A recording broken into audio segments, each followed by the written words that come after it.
విశాల మార్గం. ఎంజాయ్ చేయొచ్చు, తినొచ్చు, త్రాగొచ్చు, ఇష్టం వచ్చినట్టు జీవించవచ్చు. మాకైతే మార్గం నచ్చింది. మనం క్రైస్తవులం కాబట్టి మన మార్గం ఇరుకు మార్గమే. వెళ్దాం. అవును, కానీ ఇరుకు మార్గమా? మాకు ఇరుకు అంటేనే కష్టం. అదే విశాల మార్గం అయితే విశాలంగా బాగుంటుంది కదా. ఒక మాటలో చెప్పాలంటే మన క్రైస్తవ జీవితంలో 2 in 1 ఎలా కుదురుతుంది? ఓన్లీ 1 కదా, అది కూడా ఇరుకు మార్గం. మేము క్రైస్తవులమే, అన్ని చేస్తూ భక్తి చేస్తాం. మేము విశాల మార్గం చేస్తాం. మేము ఇరుకు మార్గంలో మధ్యలో చేస్తాం.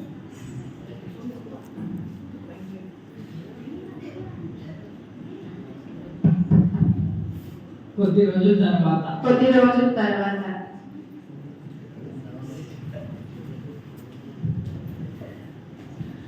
Praise God. లెస్సీ సుప్రిక. హాయ్ గైస్, మైటీ. మనం ప్రైజ్ లార్డ్ చెప్పుకోవాలి, హాయ్ చెప్పుకోవద్దు. ఇంతకు ఈ జర్నీ ఎలా ఉంది? చాలా హ్యాపీగా వెళ్ళగలుగుతున్నాం. మేము చాలా బిజీ, చెప్పాలంటే చాలా ఆచారాలు పద్ధతులు ఉంటాయి. మేము ఎల్లప్పుడూ బిజీ. ఇంతకు మీ జర్నీ ఎలా ఉంది? నిజంగా చెప్పాలంటే వాక్యంలో ఎలా రాసి ఉంది, మీరు ఏడ్చి ప్రలాపింతురు కానీ లోకము సంతోషించును, మీరు దుఃఖితురు కానీ మీ దుఃఖము సంతోషమవును అని యోహాను సువార్త 16వ అధ్యాయం 20వ వచనంలో రాసి ఉంది. కాబట్టి ఇరుకు మార్గంలో ఎన్ని ఇబ్బందులు వచ్చినా, శ్రమలు వచ్చినా మనం ఆ ప్రభుపై ఆధారపడి ఉండాలి. ఇంత బిజీలో మీరు ప్రార్థన చేసుకుంటున్నారా? బైబిల్ చదువుకుంటున్నారా? క్రమంగా మందిరానికి వెళ్తున్నారా? ప్రార్థన, వాక్యం, మందిరం అంటే ఇంత బిజీలో కష్టం కదా. మాకు కుదిరినప్పుడు వెళ్తాం. అయితే మీరు క్రైస్తవులకు ఎలా అవుతారు? పరలోక రాజ్యానికి ఎలా వెళ్తారు? మేము క్రైస్తవురాలమే. మేము అన్ని చేస్తూ భక్తి చేస్తాం. మేమెందుకు క్రైస్తవులం కాము? మేము మాకు కుదిరినప్పుడు బైబిల్ చదువుకుంటాం, ప్రేయర్ చేసుకుంటాం, చర్చికి వెళ్తాం. మేమెందుకు పరలోకానికి వెళ్ళాము? అప్పుడప్పుడు కాదు, మనం దేవునికి ప్రథమ స్థానం ఇవ్వాలి. మన క్రైస్తవ జీవితంలో ఎప్పుడూ ప్రార్థన చేసుకుంటూ, బైబిల్ చదువుకుంటూ, క్రమంగా మందిరానికి వెళ్తేనే అప్పుడు మనం క్రైస్తవులం అవుతాం. అప్పుడే పరలోక రాజ్యానికి కూడా వెళ్తాం. సరేలే, కానీ మాకు చాలా పనులు ఉన్నాయి. మేము వెళ్తాం.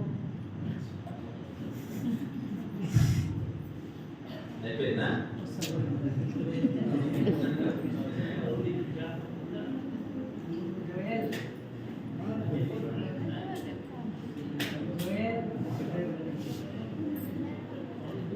రా సైతాన్ రా. Imanil.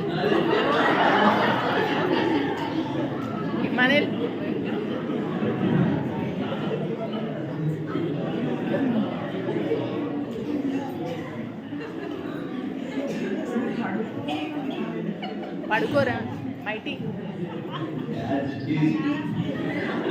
చాలా సమయం అయింది, మనం బైబిల్ చదువుకొని ప్రే చేసుకొని పడుకుందాం.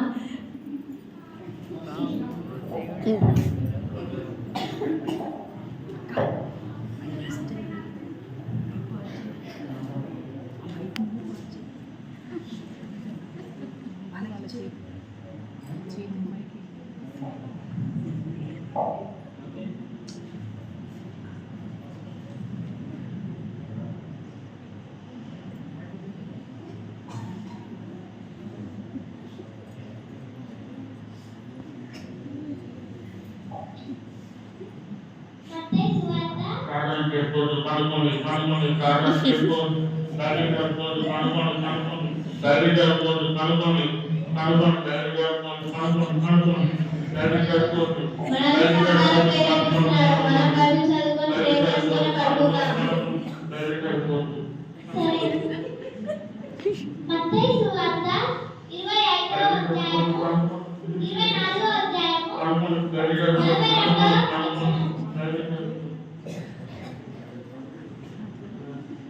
కావున ఏ దినము మీ ప్రభువు వచ్చునో మీకు తెలియదు కనుక మీరనుకోని గడియలో మనుష్య కుమారుడు వచ్చును గనుక మీరును సిద్ధంగా ఉండుడి.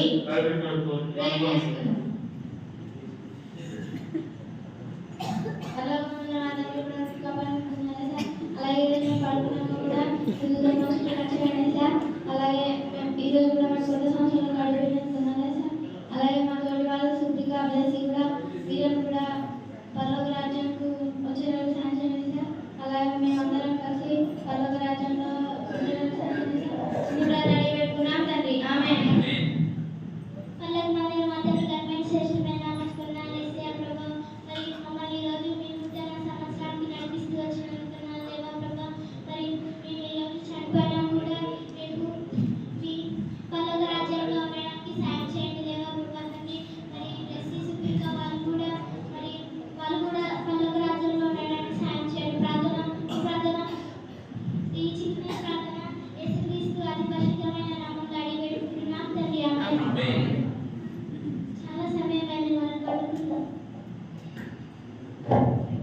కొద్ది రోజుల తర్వాత వారు ఈ లోకంలో విడిచిపెట్టి ప్రభువులతో ఉన్నటకు వెళ్తున్నారు.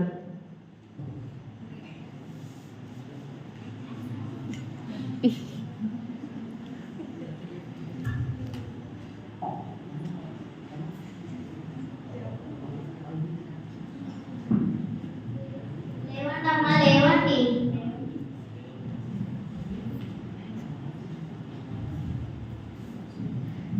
ఏంటి మా కోసం దేవదూతలు వచ్చారా? మేము పల్లపు రాజ్యం వెళ్తున్నామా? మేము ఇన్ని రోజులు భూమి మీద నమ్మకంగా జీవించినందుకు ఈరోజు ప్రతిఫలం దొరికిందా? అవునమ్మా, ఇంతకాలము ఈ భూమి మీద ఇంత నమ్మకంగా జీవించారు. దేవుని కొరకు భయభక్తులు కలిగి నడుచుకున్నారు. కాబట్టి దేవుడు నీతిమంతుల కొరకు, యథార్థుల కొరకు, నమ్మకమైన వారి కొరకు